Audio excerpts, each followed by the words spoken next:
Shalawam, Labochorium, Shal Yashar Allah. Shalawam, Labochorium, Shal Yashar Allah. Shalawam, Labochorium, Shal Yashar Allah.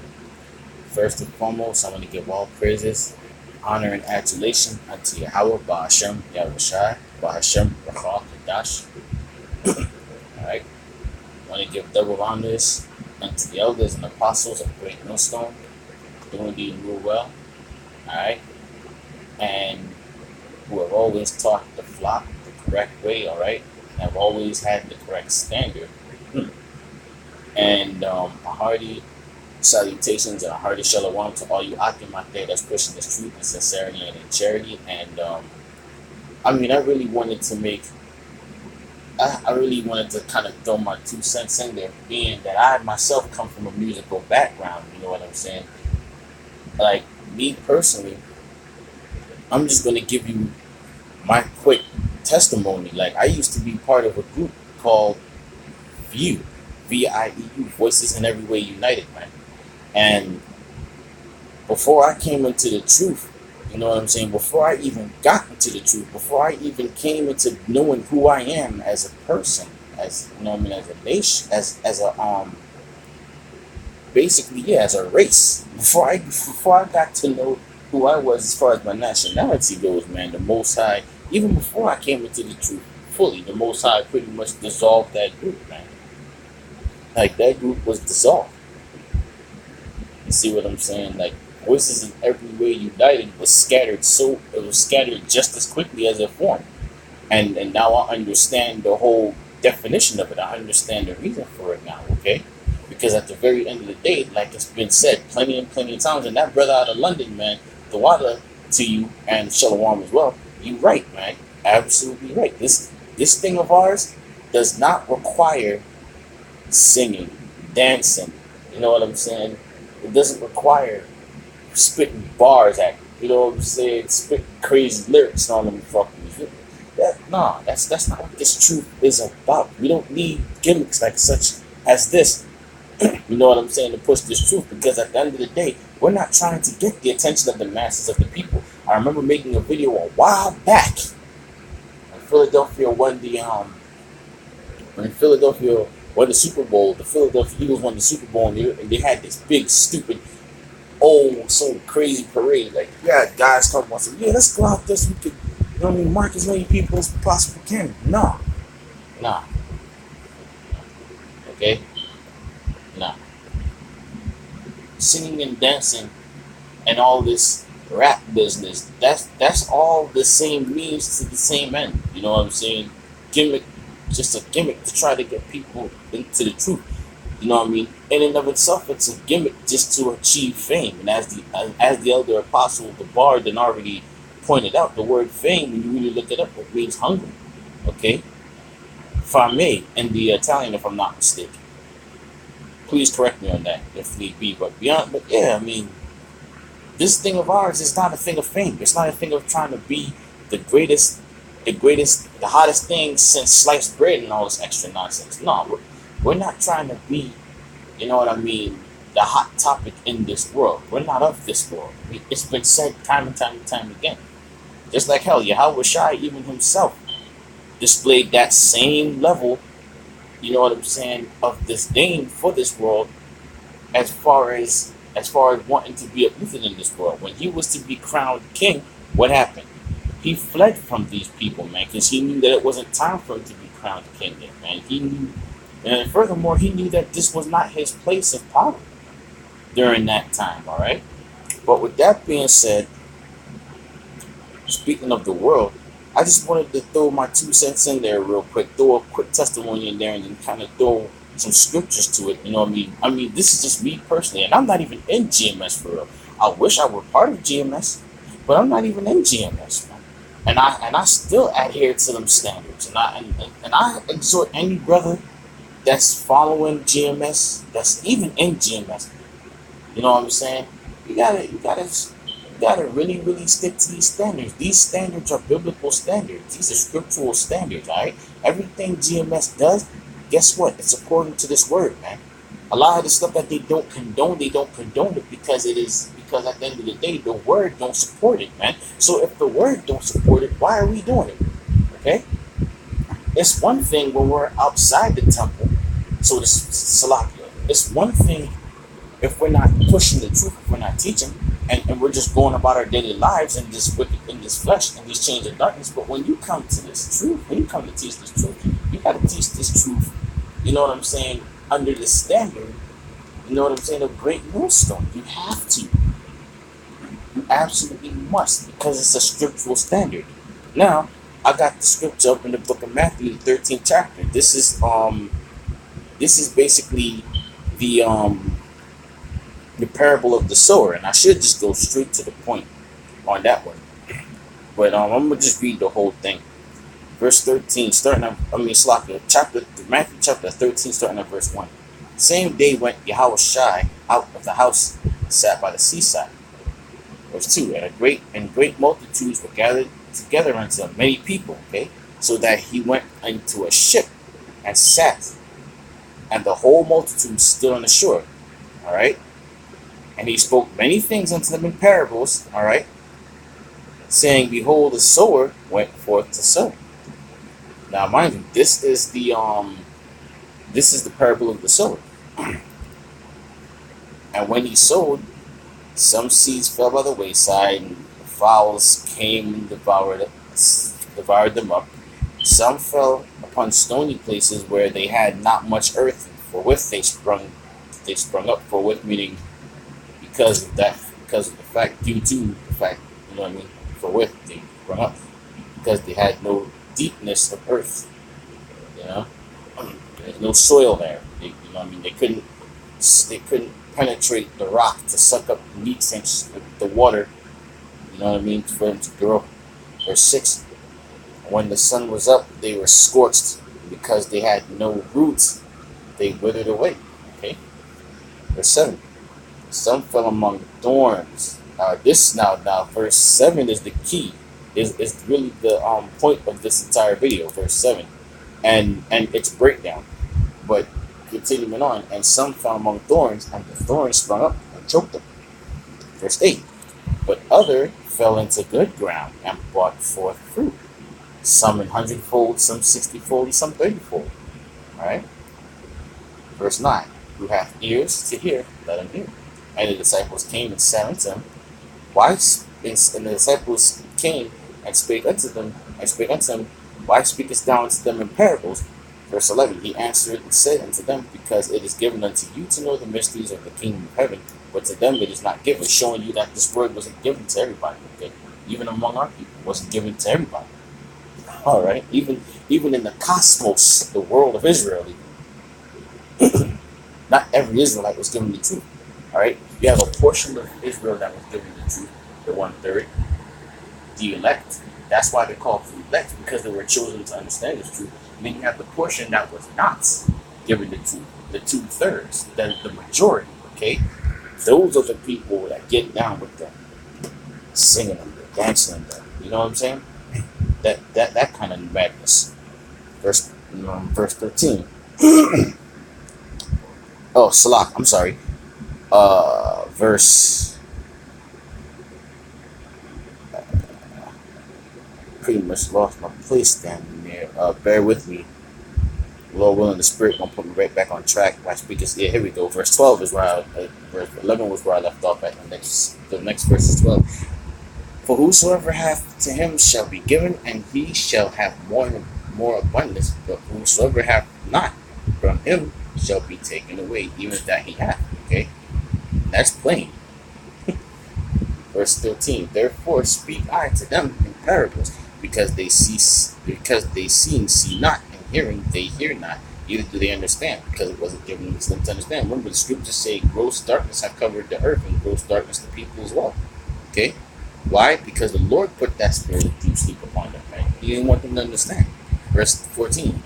And in them is fulfilled the prophecy of Isaiah, which saith, by hearing ye shall hear, and shall not understand, and seeing ye shall see, and shall not perceive. Once again, because they were not given the truth. They were not given this understanding. Okay? Verse 15. This people's heart is waxed gross. Hello. And their ears are dull of hearing, and their eyes have they have closed. He said anytime they should see with their eyes and hear with their ears and should understand with their heart, should be converted, and I should heal them. It wasn't given unto them to be healed, right? Continuing on, verse 16. But blessed are your eyes, what they see, and your ears, what they hear. For the Lord hath opened their eyes and their ears. Again, what did we read earlier in the scriptures that said, unto you it is given the mysteries of the kingdom of heaven. He was talking to his apostles. Their eyes were open, their ears were open, so they heard and they saw. Okay? For it was given unto them to hear and to see. Verse 17. For verily I say unto you that many prophets and righteous men have desired to see those things which ye see, and have not seen them, and to hear those things which ye hear, and have not heard them. And here are some reasons why. We're going to start going into the breakdown we're going to go into the breakdown now of the parable. Now hear what it says, verse 18. Hear ye therefore the parable of the sower. When any one heareth the word of the kingdom, and understandeth it not, then cometh the wicked one, and catcheth away that which was sown in his heart. This is he which received seed by the wayside. Alright? Hear what that scripture said? So that was the seed that was cast to the wayside, alright? When anyone heareth the word of the kingdom and understandeth it not, okay, you didn't get the proper understanding of what that was about. Then cometh the wicked one. Who is that wicked one? Okay, that spiritual demon Satan, that left-hand side spirit, all right, and catcheth away that which was sown in his heart. This is he which received seed by the wayside. Why? Because that guy was never part of this ministry, okay? That's what it was. He was an example of what not to be. But he that receiveth the seed in stony places, the same as he that heareth the word, and anon with joy receive it. Okay? Anon with joy receive it. He didn't have no joy in it, man. He wasn't enlightened. That's why. Okay, he was more angry than anything. He was more bitter than anything. You know what I'm saying? He never really grasped. Well, okay, he's not comforted by this word then. All right, but he that receives the seed into the stony places, the same as he that heareth the word, and anon with joy receiveth it. Verse 21. Yet hath he not root in himself. The word wasn't able to take root, man, because them emotions was getting in the way. And that's one thing music does. It evokes a lot of emotion, okay? If you really pay close attention. You even have countless videos on where they tell you that there are certain songs, when you play them backwards, there's a freaking phrase in the song that you didn't even know was being basically repeated into your mind over and over again. Alright? Kind of like a damn curse is being put on you. Yet hath he not root in himself, but dareth for a while. For when tribulation or persecution ariseth because of the word, like I said, you know what I'm saying? People like that, they just, they have no joy in the word, man. So when the persecution arises because of the word, by and by he's offended. But what does the scripture say? Blessed are they that are not offended in me. And guys like that, man, oh my goodness. Especially when you tell them about music, that it's not necessary. As the elder apostle Gabar said, they get offended at that, man. Continuing on, verse 22. He also that received seed among the thorns. Now again, this is the point. Okay? This is the core concept. This is the point of this video. He also that received seed among the thorns is he that heareth the word. You know he is Israelite. And the care of this world and the deceitfulness of riches choke the word, and he becometh unfruitful. That's the core point there. See that? That's the point. Verse 22. He also that receiveth seed among the thorns is he that heareth the word. Now he he an Israelite. You know what I'm saying? He knows that the kingdom is for him. Okay, he knows that he's of the stock of the Lord's chosen people, or the lot of the Most High. And the care of this world. Now, what's an example of the care of this world? Oh, I want to be into music. Let's get down. play a couple harmonicas or something. Let's make 3 or 4 albums. The elder apostle Gabar made a perfect example of an album they tried to bring out. And what happened to that album? Went nowhere. Okay, it went nowhere. Now, a lot of these guys that call themselves being in Israel, trying to call themselves making music for Israel, when you really check it out, a lot of them guys went back into the world. You have guys that's still out here faking it until they make it, but ultimately they're going to be swept out of the way, right back into the world they won't go, or into perdition altogether. Okay? And listen to what that scripture said. He also that received seed among the thorns is he that heareth the word, and the care of this world and the deceitfulness of riches choke the word, and he becometh unfruitful. Now, what's another example of deceitfulness of riches? Because you have like physical riches, you know what I'm saying? Which really ain't riches, it's dumbass money. You know what I'm saying? The material wealth. And then you have the spiritual wealth. Yeah, true spiritual wealth. But now what does scripture say about wisdom? Wisdom puffeth up. Okay? You got guys that become prideful, very, very prideful. So their pride gets so ridiculous, it's to the point where it's like, damn, they can't look at it other than the way they feel to look at it. That's why the scriptures tell you, that's why the scriptures say a fool's work is to discover himself. That's a fool right there. He wishes to discover himself, man. And a lot of these characters, they want to do that through what? Music. So it takes away from the validity of this truth when you got to utilize so-called music to get this thing pushed. No, because at the end of the day, like the elder apostle Gabar beautifully stated, it's just a gimmick at the end of the day. Okay, look at your commercials nowadays. Look at a lot of your TV shows. A lot of gimmicks involved.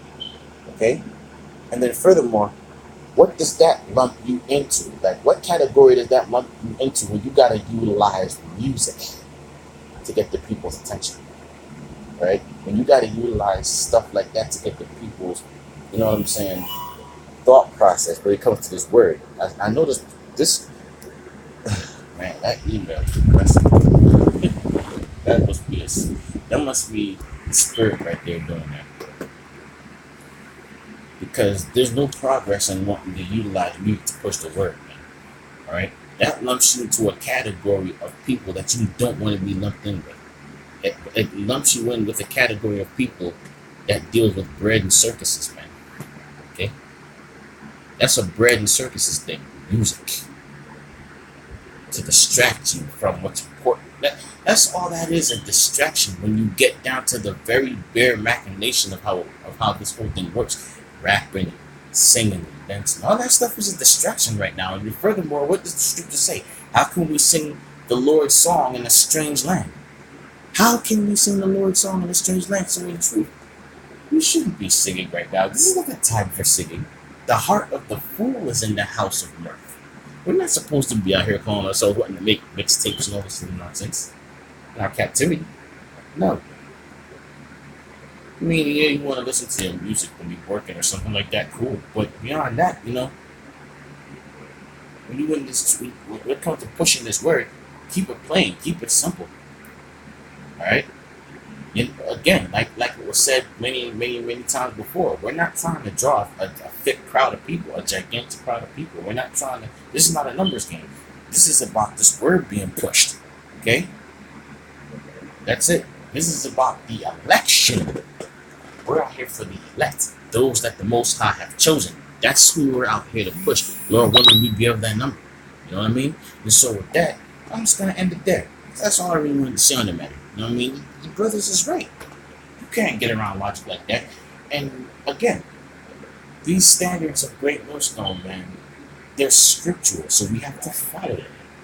All right? So with that, I say shalom.